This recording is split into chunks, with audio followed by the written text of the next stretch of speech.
예, 안녕하십니까. 11월 27일 목요일 한겨레 뷰리핑 인사드리겠습니다. 저는 진행을 맡은 논설실장 권태호입니다. 그리고 하영 기자, 김한나 변호사님 함께하셨습니다. 안녕하세요. 네, 안녕하세요. 예, 첫 소식 들어가겠습니다. 조은석 내란 특별검사팀이 윤석열 전 대통령의 12.3 비상계엄 선포를 방조한 혐의 등으로 기소된 한덕수 전 국무총리에게 징역 15년을 구형했습니다. 하영 기자, 네, 조금 알려주시죠. 예, 내란 사건을 수사하는 조은석 특별검사팀이 12.3 비상계엄 선포를 방조한 혐의로 기소된 한덕수 전 국무총리에게 징역 15년 말씀하셨던 대로 구형했습니다. 12.3 내란 혐의로 기소된 피고인 중에 처음으로 선고를 앞두게 됐습니다. 이게 기준점이 될 텐데요. 네. 이게 원래 20년 얘기도 많았던 것 같은데 구형이 조금 생각보다 적었다는 그런 얘기도 나오는데 어떻게 봐야 되나요? 일단 뭐 여론은 좋지 않은 것 같습니다. 네. 그 구형량에 대해서. 그래서 대체로 여론 같은 경우를 한번 살펴봤더니요. 그 여권 비롯한 시민사회 쪽에서는 한덕수 15년 구형은 이 내란이라는 중대성하고 비교해 보면 좀 낮은 거 아니냐. 그리고 어쨌거나 법원이 검찰 구형과 다르게 선고형은 또 정할 수 있지 않습니까?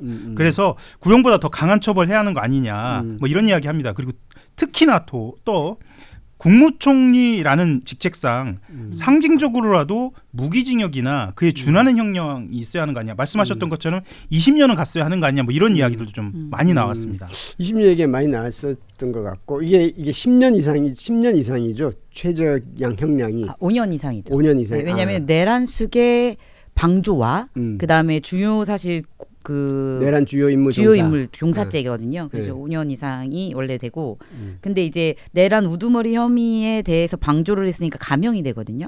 그래서 이제 그걸 갖고 이제 기준을 10년이라고 말을 하는 거죠. 네.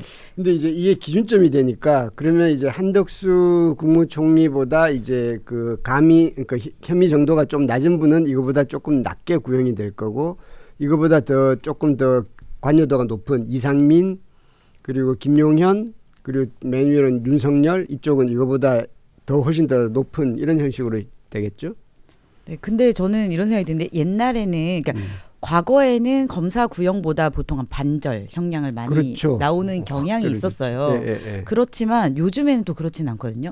제가 아는 사건들만 해도 검사 구형보다 세게 나오는 경우도 있고.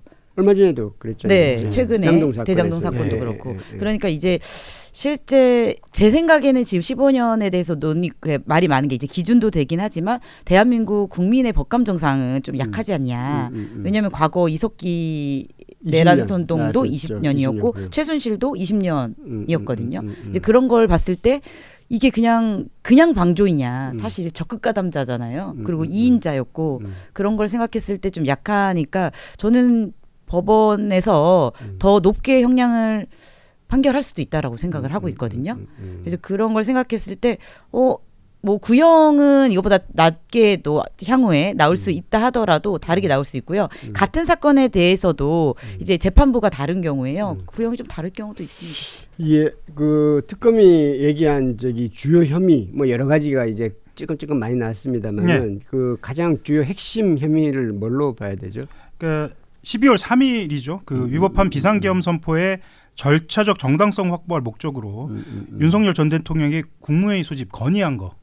이거를 이제 내란 우두머리 방조 및 내란 중요 임무 종사 이렇게 봤고요. 그러니까 법적인 요건을 맞춰주려고 했다. 이거. 네. 예. 그리고 이제 그 다음에 비상계엄 선포의 위법성 은폐할 목적으로 윤석열 전 대통령하고 당시 이제 강의구 부속실장이 있거든요. 부속실장과 공모해서 사후 비상계엄 선포. 예. 그거를 이제 폐기한 것 이것도 보고 있습니다. 그리고 여기서 많이 우리 방송에서 얘기를 했지만 위증하는 혐의. 정말 기억이 없다. 계속 그렇게 얘기하면서 그거는 본인이 인정했죠. 예. 이제 그런 위증한 혐의도 받고 있습니다. 위증은 그게 형량이 좀 낮거나 이제 하기 때문에 상대적으로 인정했다고 봐야 되는 거겠죠. 예. 그리고 우리 이 포인트를 놓치지 말아야 되는 거는 판사가 오히려 공소장 변경을 요청을 했어요. 그 내란 방조 플러스 내란 중요 임무 종사에 대해서 공소장을 바꿔라라고 얘기했다는 것은 그거에 대한 판단을 정확하게 하겠다라는 뜻이거든요. 네. 그런데 이제 한덕수 총리는 어제도 그렇고 쭉 얘기한 게 그거잖아요. 나는 사전에 몰랐고 네. 나는 이거 반대했고 네. 그리고 내가 막으려고 했는데 역부족이었다. 예. 그 최후 진술도 뭐 이런 톤으로 얘기한 거 아닌가요? 예, 아주 어떻게 보면 진지하고 오래 준비한 것 같은데요. 5분 정도 읽었습니다. 메모를 꺼내서요. 내용은 이렇습니다. 절 믿어준 국민들과 어려운 순간 함께한 가족, 지인, 공직자분들에게 부끄러워서 차마 얼굴 들기 어렵다 이렇게 얘기를 했습니다. 그러면서도 진행자 말씀하셨던 것처럼 비록 비상계엄을 막지 못했지만 비상계엄에 찬성하거나 도우려 한 일은 결단코 없다. 그 다음 대목이 좀 인상적인데요. 그것이 오늘 이 역사적 법정에서 제가 드릴 수 있는 가장 정직한 마지막 고백 이렇게 이야기했습니다. 예, 뭐 저도 뭐 그 상황이 되면 당사자라면 뭐 이해가 안 되는 측면이 없지 않아 있긴 합니다만 국무총리보다는 오로지 피고인으로서 이 자신의 죄를 조금이라도 낮춰보고 변명하는 데 집중한 것 같네요. 네, 그러니까 흔히 얘기할 수 있는 죄값을 본인이 받지 않겠다, 죄값을 치르지 않겠다라는 정도 수준으로 보여지고요. 이때 이제 기자들이 좀 기대한 것은 역사적 법정 이렇게 이야기를 했으니까 본인의 이 저지른 일들에 대해서 좀 사과라든지 진지한 반성 이런 게 좀 드러나기를 바랬는데 뭐 그런 내용은 없었습니다. 그러니까 이제 한덕수 총리가 자기는 이제 내란을 그 몰랐고 그리고 반대했고 뭐 했다고 하지만 이 문제가 되는 거는 그날 당일날 네. 마음속으로는 그랬는지 모르지만 그걸 봤다는 사람이 아무도 없고 네. 그리고 또 하나는 그 이후의 행동. 헌법재판관을 임명을 안 하다가 나중에 이완규 법제처장을 헌법재판관으로 임명하려고 했고 그다음에 대선에 나오려고 했고 그 이후의 과정과 내란을 반대했던 이게 물론 당일은 뭐 너무 정신이 없어서 내가 멘붕이 와서 그랬다고 하는데 그 이후에 오랜 시간 동안에 이게 연결이 안 되지 않습니까? 특히 그 네. 대선 출마했을 때 그 태도를 보면은요. 이거는 지금 현재 지금 법정에서 있는 태도하고는 완전히 180도 다르거든요. 그래서 마지막 고백까지 저 진짜 너무 뻔뻔하다. 네, 그런 평가들이 좀 나오고 있습니다. 그러니까 아마 그런 생각을 했던 것 같아요. 이거 어차피 수사가 들어올 거니까 그걸 막기 위해서는 이게 당의 외피를 입어야 되겠다. 그래서 대선 후보 나가고 그다음에 대선 후보에서 만약에 떨어진다 하더라도 이제 당 대표 나가서 그렇게 해서 그러면 이게 그 야당 탄압 프레임을 할 수 있고 그런 계획을 했던 게 아닌가. 그러니까 최소한 법사위라도 들어가면 본인이 보호받지 않을까 이런 생각까지 했었던 것도 같아요. 그런데 그렇게 녹록지 않죠. 이 엄청난 내란을 앞두고 그런 계산을 했다는 것 자체도 사실 놀랍습니다. 어떻게 보면은 저는 그 당시 한덕수의 행보를 보면 자기가 당선이 될 거라고 생각했던 건 아닐까. 정말 모든 후보는 선거에 나오면 당선된다고 생각하죠. 그렇죠. 그런가요? 이건 여담인데 제가 예전에 그 경찰 기자 할 때 이제 그 영등포 옛날에는 경찰 기자들이 총선 나가면 이게 다 총선 다 선거 사무소 가서 다 취재하고 그랬었거든요. 했는데 막 이렇게 그때 당시 나왔던 게 영등포의 김민석 후보 나왔고 저쪽 이제 그러니까 그 한나라당 쪽에 누가 나는지 잘 기억이 안 나는데 지금 30년 전 얘기하시는 거죠? 거의 그렇지 그 정도 될 거야. 지루해질 수 있어요. 지금 김민석 정신 텐션 올려주시죠. 김민석 총리 처음 나왔을 때 처음 나왔을 때인데 그때 갔는데 1, 2등 후보 이렇게 하고 뭐 쭉 가했는데 6등 하는 후보였어요. 6등. 이렇게 대략 3, 4등도 아니고요. 3, 4등, 6등. 그래서 하다가 저기 가까막 가다가 근처에 있길래 그냥 잠깐 들어가 봤어요. 잠깐 들어갔더니 마침 그때 후보가 왔더라고. 후보가 와서 막 기자가 사무실 오니까 반가워서 얘기를 하는데 이렇게 이 정도 떨어져 있는데 이게 단내가 나더라고. 단내가 나고 그러면서 이렇게 얘기를 하는데 본인이 된다고 확신하고 있더라고요. 아니 그 멀리 찾지 마시고요. 작년 24년도 4월에 저는 험지 서초갑에서 당선되는 줄 알았습니다. 네, 그게 현실이라는 거 멀리 찾지 마세요. 옆에 있습니다. 네. 갑자기 슬퍼지는 뭔가. 왜 그건 슬퍼요? 아니죠. 저 요즘에 파란 장미 달고 다닐까 생각하고 있어요.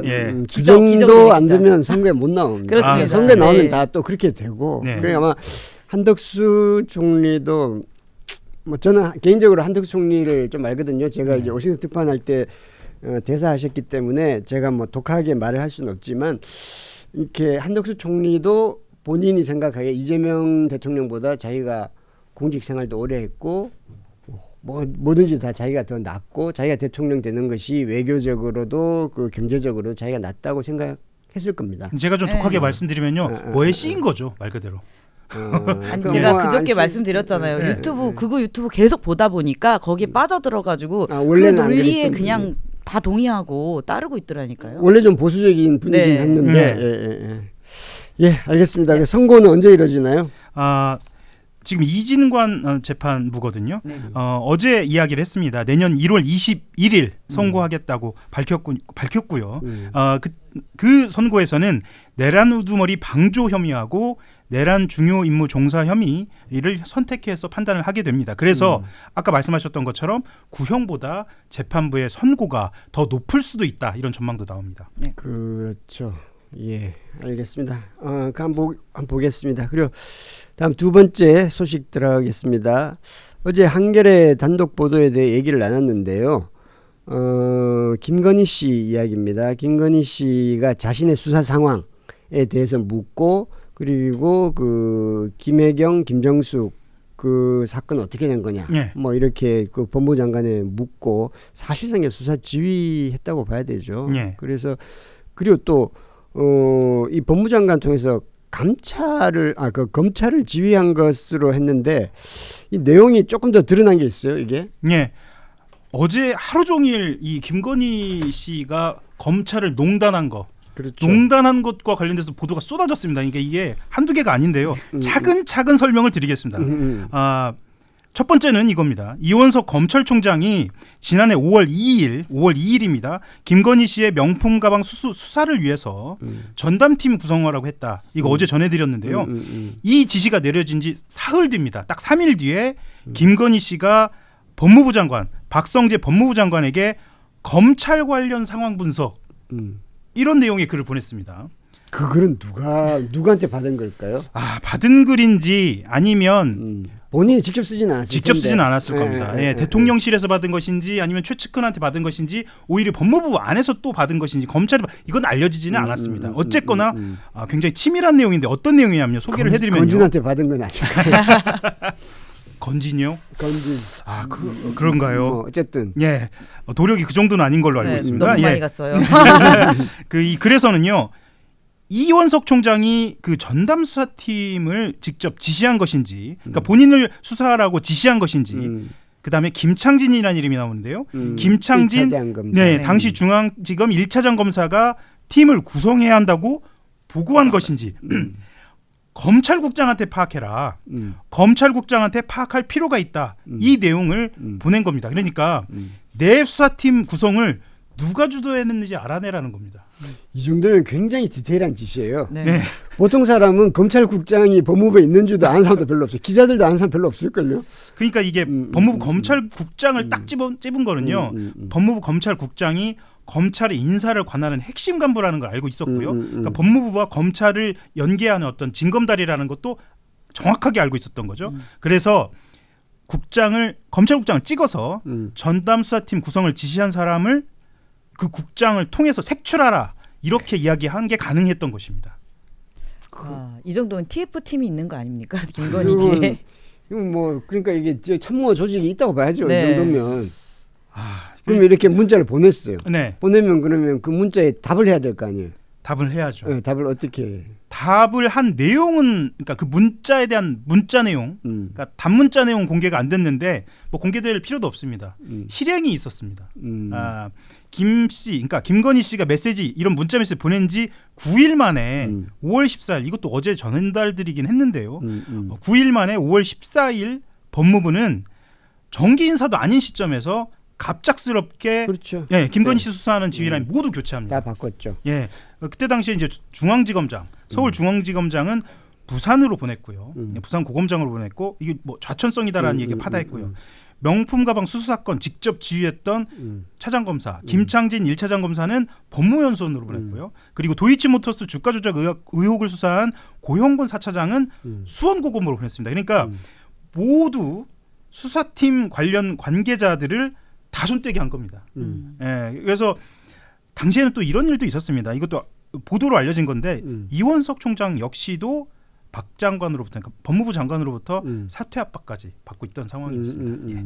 그러니까 이게 당시에도 이거 워낙 이런 일은 전례가 없는 일이니까 그래서 이런 거는 다 예전 사람들도 하고 싶어도 못 하는 거거든요. 네. 이게 너무 티가 나서. 네. 근데 아마 김건희 씨는 그냥 막무가내로 하지 않았을까라는 생각은 들어요. 근데 저는 진행자님께서 말씀하신 것처럼 전례가 없는 일을 너무 많이 해가지고 지금까지도 전례가 없는 일들이 빵빵 터지고 있는 것 같아요. 이해가 안 가는 그 거의 대한민국 운영을 코바나 컨텐츠 운영 정도로 생각한 거다. 그랬을 거예요. 네. 그랬을 거예요. 본인이 운영자도 아닌데. 네. 그러니까 이게 그 대선 때 이제 많이 그 이 캠프 국민의힘 캠프 네. 사람들이 이게 하소연한 게 그거예요. 이게 여사가 그러니까 부사모가 김건희 그때 이제 후보 당선자가 되기 전에 본인이 굉장히 홍보에 대해서 전문가로 지금 알고 있다. 아닌데. 왜냐하면 코바나 컨텐츠를 네. 코바나 컨텐츠는 게 전시하고 이걸 사람들한테 알리고 뭐 이런 거 하잖아요. 그러다 보면 이제 언론계 쪽에서 이제 이거 뭐 네트워킹도 어느 정도 있고 하면서 그래서 막 이래라 저래라 하는데 이게 참 답답해 미치겠다. 말도 못하고 그 한 일단이 개사과였던 거죠. 아 그렇죠. 그래 그 한 일단이 개사과. 그러니까 이제 그런데 이제 이분은 또 이제 검찰총장 남편을 뒀었잖아요. 네. 검찰국장한테 찍어서 얘기할 정도로 하면 이게 검찰이 어떻게 돌아가는지도 알 거고 한동훈 그때 당시 검사한테 200통 이상의 문자 받으면서 했으니까 예. 그러니까 이분은 나는 검찰도 알고 홍보도 알고 그러니까 이게 뭐 국정원 뭐 남편 바보라고 했잖아요. 실제로 그러니까 검찰총장을 본인이 만든 것으로 생각하고 있다. 뭐 이런 보도는 나왔으니까요. 그러니까 박성재 장관을 김건희 씨가 임명했다는 뭐 그런 얘기도 있는데 그건 확인되지는 않은 겁니다. 그러니까 지금 5월에 문자를 보내서 지금 뭐 법무부를 들었다 놨다 하는 걸 보면 한동훈 장관이 쫓겨난 경위라든가 박성재 장관이 임명이 된 경위가 추론은 가능합니다. 예. 이제 라디오에서 들었는데 저기 김종혁 그 전 국민의힘 최고위원이죠. 네. 이렇게 비유를 하더라고요. 그분 저기 그 언론사 편집국장 출신이니까 예. 편집국장 부인이 갑자기 사회부장 정치부장한테 전화해가지고 그 내 기사 그거 어떻게 됐어요? 내 기사 그거 좀 빼줘요. 이렇게 그런 거와 똑같은 거라고. 그 사실은 뭐 기자들 입장에서 만약에 그 얘기를 만약에 듣게 되면 좀 병원 가셔야겠구나 이런 생각이 들죠. 이거는 있을 수 없는 일이죠. 네. 네. 그리고 도이치모터스 주가 조작 뭐 그 관련 문자도 박성재 장관한테 보냈다고요? 이 도이치모터스 주가 조작 관련 문자를 보낸 이 말씀을 들으시면 문자 뭐 그거 예전에 보낸 거 아니야? 이렇게 받아들이실 수도 있는데 사실은 지금까지 이 드러난 것은 명품백 수수 사건과 관련된 것만 장관한테 전달된 것처럼 이야기가 됐거든요. 그런데 자기 이 사건, 그러니까 도이치모터스 사건까지 자기 관련된 사건 모두에 개입한 정황이 드러난 겁니다. 이걸로 내용은 이렇습니다. 김건희 씨가 박성재 전 법무부 장관에게 도이치모터스 주가 조작 사건과 관련돼서 여론 재판을 열자는 것이냐, 뭐 이런 내용이 담긴 글을 전달을 한 거거든요. 이거는 5월보다는 좀 뒤입니다. 그래서 10월입니다. 그렇죠. 예. 그래서 말씀드렸던 것처럼 도이치모터스 수사는 본인이 좀 유리하다고 생각을 했었던 것 같아요. 그런데 지난해 10월쯤에 이거 좀 분위기가 이거 심상치 않다라고 판단을 했는지 그렇게 보냈고요. 이것도 결과적으로는 영향이 갑니다. 김 씨가 무혐의 처분했죠. 네, 이거 무혐의 처분이요. 무혐의 처분한 날로부터 이 문자를 보낸 시점까지 따져 보니까 일주일 전이에요. 그러니까 이 문자를 보낸 지 일주일 만에 검찰이 도이치모터스 수사 주가 조작 수사 결과 발표하면서 무혐의 처분을 내린 겁니다. 그럼 이건 사실 박성재 장관을 거의 뭐 밑에 부하직원 부리듯이 이래라 저래라 지시하고 그거 어떻게 됐냐 알아봐라 뭐 보내주고 뭐 야 이런 얘기도 있던데 확인해봐 뭐 완전히 뭐 하수인 부리듯이 한 거잖아요. 그러니까 이게 저는 계속 이 취재를 하다 보면 김건희 씨라고 생각이 안 들고 윤석열로 막 헷갈리기도 합니다. 왜냐면 윤석열이 해도 안 되는 것을 그렇죠. 거거든요. 대통령이 해도 안 되는 안 되는 거예요. 거거든요. 근데 이게 김건희 씨가 이런 생각이 들 정도로 이게 이게 정말로 있을 수 있는 일인가? 이런 생각이 좀 계속 들어요. 어제 하루에 제2 부속실을 보도만 해. 없애겠다고 말했던 김건희가 실제로는 상황을 완전 하고 있다라는 증거들이 제대로 나왔다 이렇게 생각하시면 될 것 같아요. 사실 그 자기 비서관 유치원 아이 사건까지 관여하는 그렇지. 그 정도의 정말 디테일이 살아있는 깨알 김 짓이. 씨입니다. 네. 대단해요. 네. 그리고 이게 보건복지부 장관 통일교 행사 축사 뭐 그 관련도 있었다고요? 이번에는 통일교 보건복지부 장관입니다. 그러니까 이전까지 말씀드렸던 거는 검찰과 관련된 얘기인데요. 이제 행정부로 같은 행정부죠. 이번에는 보건복지부로 넘어옵니다. 거의 모든 장관한테 다 전했다고 보면 되죠. 예. 이게 소문은 났었는데 이제 정말 드러나고 있는 상황입니다. 한겨레가 확보를 했습니다. 문자 메시지 내역을 확보를 했는데요. 건진법사 전성배 씨와 윤형호 전 통일교 세계본부장이 주고받은 내용을 보면은요. 2023년입니다. 그 통일교에서 주최한 대대적인 행사가 있었는데 보건복지부 장관 축사가 필요했던 모양입니다. 그래서 그 행사 당일에 이런 문자가 오갑니다. 통일교 쪽에서 보건복지부 장관 축사가 아주 좋았습니다.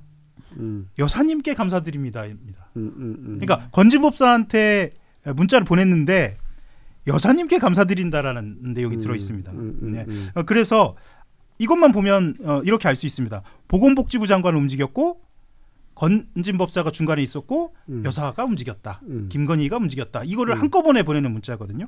예, 그렇습니다. 그러니까 이제 뭐 축사 한번 해주세요라고 하니까 예. 뭐 그렇게 된 거죠. 이제 찝찝하면서도. 뭐 최순실 게이트 때도 마찬가지인데요. 사실 축사 할 수 있거든요. 네. 할 수 있습니다. 근데 이게 어떤 방식으로 움직였냐가 아주 일부가 드러난 거, 빙산의 일각처럼 딱 드러난 거거든요. 그러니까 보건복지부 장관 입장에서는 어느 공무원인가도 마찬가지인데 사실 통일교 행사 이러면 종교 행사기 때문에 부정적일 수밖에 없습니다. 안 가고 싶죠. 네, 그리고 그런데다 통일교는 이단이라는 일단 정통 기독교하고는 또 실하니까. 네, 괜히 이거 잘못했다가 오해를 살 수도 있고 어떤 언론에서 문제를 삼으면 자리에 물러날 수도 사실 있는 문제가 됩니다. 이게 어떻게 비화하느냐에 따라서. 그래서 항상 그 장관 정도 되면 행동을 조심하는데 그래서 장관도 처음에는 이걸 거절했다고 합니다. 예, 그래서 통일교 쪽에서 이런 문자가 왔습니다. 건진법사한테 보낸 건데요. 장관 축사가 어렵다고 들었는데요. 이렇게 문자가 옵니다. 그래서 또 조금 있다가 건진법사가 다시 문자를 보냅니다. 복지부 장관이 종교 행사로 본다고 하기에 내가 아니라고 했고 오늘 다시 확인한 후에 결정할 거다. 뭐 이렇게 얘기하면서요. 오늘 오후 2시에 대통령 업무 보고 끝나고 긍정적으로 한다고 보고받았다. 잘 될 거다. 이렇게 왔습니다. 근데 저는 놀라운 건 또 여기에 있는데요. 건진법사가 이 대통령 일정을 알고 있어요. 뭐 매일매일 깨고 있겠죠. 그러니까 보통은 기자들은 알고 있어도 밖으로 알리지 않는 경우가 많거든요. 이게 분단위 일정이 대비이기 때문에. 원래 엠바고 파기. 그렇죠.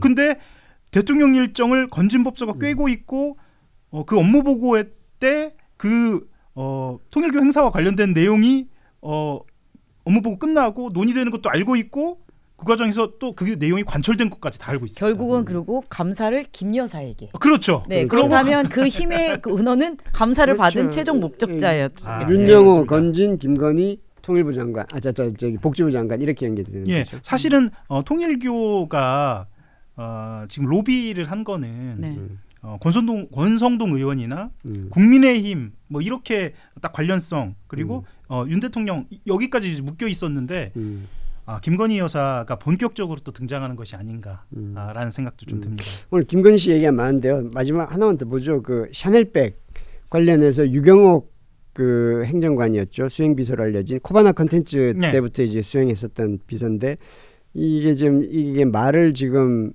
이제 사실을 좀 털어놓고 있는 것 같아요. 네. 사실은 이제 독자 반응은 샤넬백이 제일 좋은 것 같습니다. 목걸이하고요. 그래서 제가 굳이 넣었습니다. 서울중앙지법 형사 27부 심리로 어제 열린 김건희 씨 재판에서 수행비서입니다. 유경옥 행정관이 증인으로 출석해서 본인이 지금까지 한 증언을 뒤집었습니다. 유 전 행정관이 이렇게 이야기를 했는데요. 김건희 씨하고 사전에 논의를 했다는 겁니다. 지난 5월에 서울 남부지검에 참고인으로 조사받기 전 그리고 8월에 특검 조사를 받기 전 어떻게 진술할 것인가 가지고 김건희 씨하고 논의를 했다는 겁니다. 여기서 이제 김 씨가 이런 얘기했다고 그래요. 그러니까 건진법사하고 얘기 다 했으니까 가서 그냥 검진법사한테 심부름해서 교환한 걸로 하면 안 되겠니? 뭐 이렇게 얘기를 했다고 그래요. 실제로 뭐 그렇게 얘기를 했고요. 그래서 구속을 해야 되는 거죠. 증거인멸을 하기 그렇죠, 때문에. 그렇죠. 예.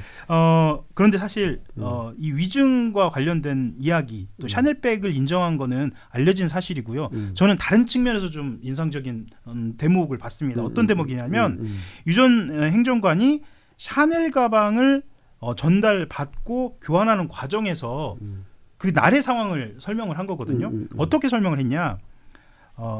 그날. 그러니까 샤넬백을 전달받을 때 전 씨의 처남, 이 찰리로 알려져 있는데 그건 이제 나중에 설명을 드리고요. 전 씨의 처남으로부터 이 행정관이 연락을 받은 뒤에 김건희 씨 거주지죠. 아크로비스타 주차장에서 전달받을 때 어떻게 이야기를 했냐면 전 씨 처남이 전화를 해서 건진이 물건 보낸다고 하니까 어디로 가면 돼? 이렇게 물어보고 본인이 아크로비스타 주차장으로 오시라 이렇게 얘기를 했고요.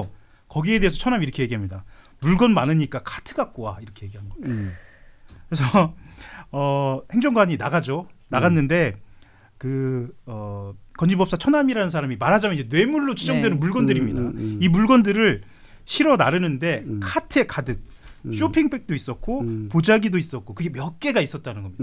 그냥 들고 올 수 없는 정도였던 걸로 보입니다. 네, 예. 얼마나 많으면 거의 문전성시를 잃었다고 하잖아요. 그러니까 그것들을 이제 더 피해 가야 되니까 그런 과정이 있는 것 같아요. 그러니까 최재형 목사가 이게 디올백을 갖고 갔잖아요. 네. 그것도 다 얘기 소문을 듣고 이제 이건 뭐 하나 갖고 가야 된다라는 얘기를 듣고 하니까 수많은 사람들이 가져갔을 거예요.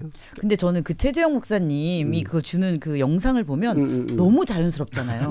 그냥 내려놓으면 놓고 가 이런 표정을 지으면서 디올백은 샤넬에 비하면 많이 싸지 않나요? 많이 싸. 네, 싸죠. 근데 그거는 하나의 예죠. 빙산의 일각이고 줄줄이 많으니까 카트로 옮겼다라는 생각이 들어요. 그때 이제 최재형 목사가 그런 얘기를 사실 했습니다. 그러니까 김건희 씨 만나러 코바나 컨텐츠 방문했을 때 선물을 들고 줄을 서 있었다는 거예요. 네.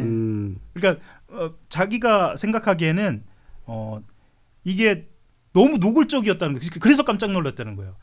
저는 자기는 은밀하게 갔는데 최재형 목사는 은밀하게 갔고 보통 그렇게 전달될 거라고 생각했는데 다 하나씩 들고 줄을 서 있을 정도니까 이게 얼마나 많이 전달이 됐겠느냐 뇌물이 뭐 그런 이야기도 했습니다. 그리고 저는 이 생각이 드는 게 이때 그 카트로 옮기는 영상을 찾을 수 있지 않을까라는 생각이 들어요. 아파트? 네, 아파트고 많은 그 차들이 이제 있잖아요. 그럼 CCTV가 있을 텐데 제보를 기다립니다. 네. 예. 진짜로. 아파트 경비원은 좀 알고 있지 않을까요? 네. 카트는 그 빌려야 되거든요. 그럼요. 그리고 저는 또 재밌는 거 하나는 카트 갖고 내려오라는 말 자체가 너무 익숙합니다. 네. 그러니까 카트로 나르지 않았을까 이런 생각도 원래부터. 듭니다. 예. 예, 마지막으로 하나만 더 보겠습니다. 또 이 검찰 얘기인데요. 이재명 대통령이 어제 재판에서 발생한 검사들의 집단 퇴정에 대해 유감을 표명하면서 엄정한 감찰을 지시했습니다. 김용현 전 국방부 장관의 변호인들에 대해서도 신속한 수사를 지시했는데, 그러니까 두 가지를 다 얘기한 거죠. 예. 김용현 전 장관 변호인들의 이제 법정 모독 사건, 예. 그리고 이거는 그죠, 이제 이화영 전 지사, 네, 이화영 예. 전 부지사 관련해서 검사들의 집단 퇴정, 이게 둘 다 이제 사법부에 대한 경시 예. 그리고 침해 이런 것에 대해서 엄정한 감찰을 지시한 거죠. 예, 두 개를 다 엄정한 합쳐서. 감찰과 수사를 지시했는데요. 간단하게 좀 설명을 드리면 이재명 대통령이 어제 검찰 연어술 파티 회유 위증입니다. 회유 위증 등의 혐의로 기소된 이화영 전 경기도부지사의 재판에서 검사들이 집단 퇴정한 데 대해서 유감 표명 직접 하고요. 엄정한 감찰도 직접 지시했습니다. 말씀하셨던 것처럼 김용현 전 국방부 장관의 변호인들이 그 재판에서 소란 피우고 법관에 대해서 인신공격한 데 대해서도 신속하게 수사해야 한다라고 직접 지시했습니다. 예, 말씀드리는 순간 한겨레 이춘재 논설위원이 자리해 주셨습니다. 예, 인사하시죠. 예, 안녕하십니까. 예. 이춘재입니다. 예, 이춘재 논설위원은 오랫동안 법조를 출입해 오셨기 때문에 이 사건에 대해서 혹시 한마디 해주시죠. 이걸 어떻게 봐야 되는가요? 지금 검사들 집단 퇴정. 예. 어제 이제 뭐 법사위에서도 천대호 법원행정처장이 얘기한 대로 대단히 부적절한 행위죠. 그 행위 자체는. 검사들의 이제 퇴정. 그렇죠. 예, 그거를 재판부 기피 신청을 이제 하면 되는데 현장에서 아예 그냥 집단 행동을 한 거잖아요. 근데 이게 예전에도 사실 그런 일들이 좀 있었어요. 예, 근데 그때는 이제 무상히 넘어갔는데 이제는 이제 검찰 개혁 차원에서 이런 행위들도 좀 이제 근절할 필요가 있는 거고 지금 감찰 지시를 했는데 이제 이게 법무부에서 어떻게 할지 모르겠어요. 근데 검찰 내부에서도 아마 좀 반발이 있긴 있겠죠. 이게 뭐 감찰 사안이냐 이런 얘기도 많이 하는 것 같고. 감찰 사안 아닌가요? 감찰 사안 그래서 예전에 이제 그런 일이 있을 때는 넘어갔으니까 감찰 사항에는 해당이 되어도 예, 네. 감찰 사안에 당연히 그 일종의 법정 모독인데 이런 행위들은 예, 그러니까 재판 그런 것들은 재판장이 지휘하는 거고 거기에 따라야 될 의무가 있기 때문에 예전에 이런 일이 있어도 그 상식이 뭐 많지는 않았지만 그런 거에 대해서 감찰을 착수하거나 이제 이런 건 없었죠. 근데 이번에 아마 여러 가지 이제 이런 본보기로 아마 하는 것 같은데 이제 문제는 뭐냐면 이제 이게 대통령 관련 사건이기 때문에 검찰 내부에서는 좀 아마 반발이나 또 이런 여론적인 그런 안 좋은 측면도 있을 것 같긴 해요. 지금 상황을 보면. 근데 이제 어제 그냥 갑자기 그런 일이 있었으니까 예, 좀 앞으로 좀 추이를 좀 지켜봐야 될 것 같아요. 아마 이제 대통령 입장은 그거 아닐까요? 이제 김용현 전 장관 변호인들이 그렇죠. 법정 모독한 것과 이것이 검사들의 집단 퇴정 이것이 다 일종의 사법부에 대한 이제 모독 아니냐라고 해서 두 개를 묶어서 얘기한 것 같고 네. 보통의 경우는 이런 집단 퇴정 이 한 건만 있었다면 아마 법무부 장관한테 지시를 하는 형태로 하거나 뭐 그런 형태로 했겠죠. 예. 예. 근데 이게 저변에 깔린 거는 아무튼 연어 술 파티 의혹 이게 그렇죠. 처음에는 사실은 이게 전혀 그 사실 무근의 그런 허무맹랑한 주장이라고 생각했었는데 법무부에서 감찰을 해보니 그런 정황이 있다는 거 아니겠습니까 이게? 그러니까 지금 대통령의 지시에 그 저변에 깔린 거는 검찰이 이런 그 수사 이런 과정에서 어떤 조작 또는 그 왜곡 이런 것들에 대한 근본적인 불신이 있다고 봐야겠죠. 대통령실에서는. 그리고 그냥 예. 가만히 내버려 두지 않겠다는 그렇죠. 의지를 그런 거, 예. 피력한 거죠. 예. 예. 예. 검찰이 수사하는 거 좋은데 수사를 정도껏 해라. 그러니까 정도에 맞게 이런 뭐 진술을 조작하거나 그런 부분들에 대해서는 이제 앞으로 이제 그 엄단하겠다는 그런 의지를 보여준 것 같아요. 예.